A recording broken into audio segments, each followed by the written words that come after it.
ಸ್ನೇಹಿತರೆ, ಉತ್ತಮ ಜೀವನಕ್ಕಾಗಿ ಡಾಕ್ಟರ್ APJ ಅಬ್ದುಲ್ ಕಲಾಂ ಅವರ ನುಡಿಗಳು. ಸೋಲಿಗೆ ಔಷಧಿ ಆತ್ಮವಿಶ್ವಾಸ ಮತ್ತು ಕಠಿಣ ಪರಿಶ್ರಮ. ಮೊದಲ ಜಯದ ಬಳಿಕ ವಿಶ್ರಾಂತಿ ಬೇಡ, ಸೋಲಿನಲ್ಲಿಯೇ ಕಲಿಕೆ ಹೆಚ್ಚು. ದೊಡ್ಡ ಗುರಿ ಇಡಿ, ಜ್ಞಾನ ಹೆಚ್ಚಿಸಿಕೊಳ್ಳಿ, ಕಷ್ಟಪಡಿ, ನಿಷ್ಠೆಯಿಂದ ಮುಂದುವರಿಸಿ.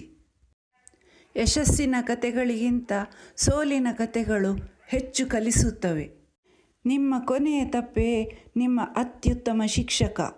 ಕನಸನ್ನು ದೊಡ್ಡದಾಗಿ ನೋಡಿ, ಅದನ್ನು ದಿನವೂ ಕೆಲಸವಾಗಿ ಮಾಡಿ. ಅವಕಾಶ ಕಾದುಕೊಳ್ಳಬೇಡಿ, ಅವಕಾಶವನ್ನು ನಿರ್ಮಿಸಿ. ಸ್ವಯಂ ಶಾಸನವೇ ಶಾಶ್ವತ ಜಯದ ಗುಟ್ಟು. ಗುರಿ ಸ್ಪಷ್ಟವಾದಾಗ ದಾರಿ ಸ್ಪಷ್ಟವಾಗುತ್ತದೆ. ಭಯವನ್ನು ಎದುರಿಸಿದ ಕ್ಷಣವೇ ವೃದ್ಧಿಯ ಕ್ಷಣ. ಭವಿಷ್ಯವನ್ನು ತಕ್ಷಣ ಬದಲಾಯಿಸಲು ಸಾಧ್ಯವಿಲ್ಲ, ಆದರೆ ಅಭ್ಯಾಸಗಳನ್ನು ಬದಲಿಸಿದರೆ ಭವಿಷ್ಯವೇ ಬದಲಾಗುತ್ತದೆ. ಸಾಧನೆ ಹೆಚ್ಚಾದಂತೆ ವಿನಯವೂ ಹೆಚ್ಚಲಿ.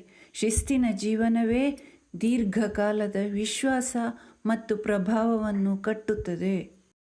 ದೊಡ್ಡ ಕನಸು ಕಾಣು, ಅದಕ್ಕಾಗಿಯೇ ಪ್ರತಿದಿನ ಸಣ್ಣ ಹೆಜ್ಜೆ ಇಡು. ಕನಸುಗಳು ಆಲೋಚನೆಗಳಾಗಿ, ಆಲೋಚನೆಗಳು ಕೃತ್ಯಗಳಾಗಿ ರೂಪಾಂತರಗೊಳ್ಳುತ್ತವೆ. ಸ್ನೇಹಿತರೆ, ವಿಡಿಯೋ ಇಷ್ಟವಾದಲ್ಲಿ ಲೈಕ್ ಮಾಡಿ, ಶೇರ್ ಮಾಡಿ ಹಾಗೂ ಸಬ್ಸ್ಕ್ರೈಬ್ ಮಾಡಿ.